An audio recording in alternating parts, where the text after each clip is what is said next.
Hey hi hello ఎలా ఉన్నారు అందరూ బాగున్నారా? నేను కూడా చాలా బాగున్నాను. ఇవాళ నాకు క్యారెట్ హల్వా అయితే తినాలనిపించింది. సో నాది ఒక డిఫరెంట్ స్టైల్ ఉంటుంది. Rich creamy vanilla flavour. దానికోసం తెలుసుకోవాలంటే లాస్ట్ వరకు చూడండి ఈ వీడియోని. ఇక్కడ నేను రాజా ఘీ అయితే యూస్ చేస్తున్నాను. ఇది విజయవాడలో నుంచి అయితే నేను పర్చేస్ చేశానన్నమాట. సో దీని అరోమా చాలా చాలా బాగుంటుంది. సో దాన్ని పండు కాపు నెయ్యి అని అంటారనమాట యాక్చువల్లీ. సో బిర్యానీస్లో వాటిల్లో యూస్ చేస్తూ ఉంటారు. ఇప్పుడైతే నేను ఒక ప్యాన్ పెట్టుకొని ఈ ఘీని యూస్ చేస్తున్నానని చెప్పాను కదా. సో క్యారెట్ హల్వాకి ఘీ అది ఎక్కువ వేసుకుంటేనే ఆ టేస్ట్ అనేది బాగుంటుందన్నమాట. సో ఘీ వేసుకొని నేను హీట్ చేస్తున్నాను ప్యాన్ని. సో క్యారెట్ అయితే ఇలాగే ముందుగానే గ్రేట్ చేసి పెట్టుకున్నాను.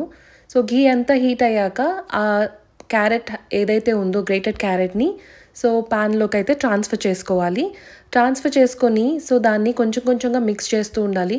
క్వాంటిటీ ఎక్కువ ఉంది కదా, సో కొంచెం టైం అయితే ఎక్కువ పడుతుందనే చెప్పాలి ప్రాసెస్.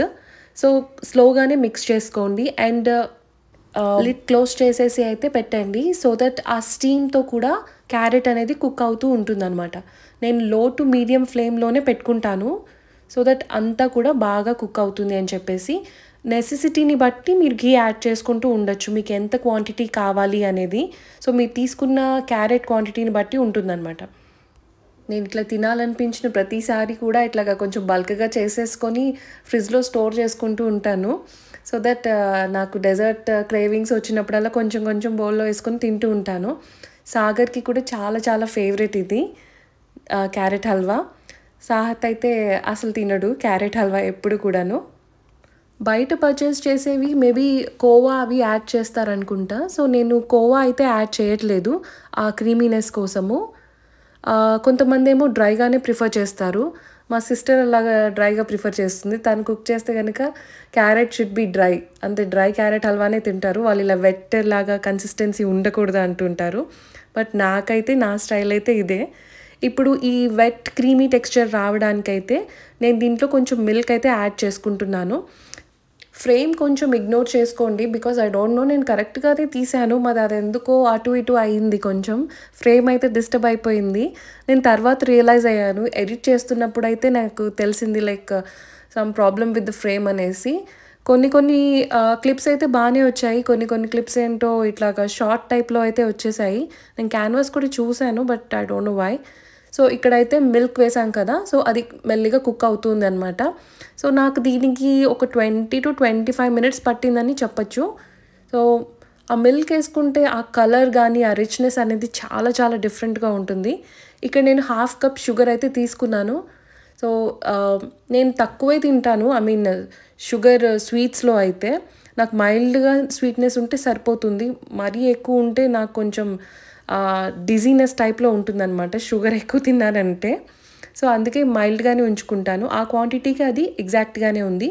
ఇక్కడైతే ఇలాచీ పౌడర్ వేసేసాను అండ్ ఈవెన్ ఇలాచీ కూడా అంతే. ఇలాచీ పాట్స్గా వేస్తే నాకు అసలు నచ్చదు, అందుకే నేను ఇవి పౌడర్ చేసుకొని పెట్టుకుంటాను. సో సేమ్ పౌడర్ని టీస్లో వాటిల్లో కూడా యూస్ చేస్తుంటాను అనమాట. అందుకని రెడీగా ముందే ప్రిపేర్ చేసుకొని పెట్టుకుంటాను ఇలాచీ పౌడర్ని. అండ్ ఒక బౌల్ తీసుకున్నాను. సో దాంట్లో పిస్తా బాదాం అయితే యాడ్ చేశాను ఘీ వేసి. సో దాని తర్వాత కాజు అయితే లేదు ఇంట్లో, అందుకని ఓన్లీ బాదాం పిస్తానే వేశాను. అండ్ కిస్మిస్ నేను అస్సలకే వేయను డెజర్ట్స్లో, నాకు అస్సలు ఇష్టం ఉండదు కిస్మిస్. సో ఇక్కడైతే నేను స్టవ్ అయితే ఆఫ్ చేసేస్తున్నాను బికాజ్ లేకపోతే ఆ డ్రై ఫ్రూట్స్ ఏవైతే ఉన్నాయో బర్న్ట్ అయిపోతాయి. అందుకే కొంచెం హీట్ అయిన తర్వాత నేను ఆఫ్ చేసేసి ఆ ఉన్న హీట్తోనే నేను దాన్ని ఫ్రై చేసుకుంటాను అనమాట. డ్రై ఫ్రూట్స్ని కొంచెం బాగానే ఫ్రై చేసుకున్నాను. సో వన్స్ ఫ్రై అయిపోయిన తర్వాత ఈ చాప్డ్ డ్రై ఫ్రూట్స్ని ఆ హల్వాలోకి అయితే ట్రాన్స్ఫర్ చేసుకోవాలి.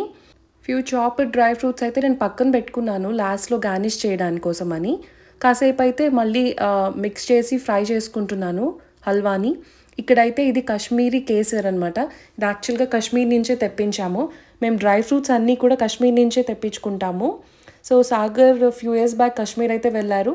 అక్కడి నుంచి తెలిసిన వాళ్ళు ఉంటే డ్రై ఫ్రూట్ షాప్ అతను, సో తనకి మెసేజ్ పెడితే తను పంపిస్తూ ఉంటాడనమాట, కొరియర్ చేస్తూ ఉంటాడు. సో దీని ఫ్లేవర్స్ అవి కూడా చాలా బాగుంటుంది, అసలు లుక్కే మారిపోతుంది అనమాట. సో దాని కలర్ అండ్ వనీలా అన్నాను కదా, ఇక్కడ నేను few drops of vanilla essence అయితే వేస్తున్నాను. సో స్టవ్ ఆఫ్ చేసేసి ఒక 2-3 మినిట్స్ తర్వాత నేనైతే వెనిలా ఎసెన్స్ అయితే వేసేస్తాను. సో దట్ దానికి ఒక డిఫరెంట్ అరోమా అయితే వస్తుంది.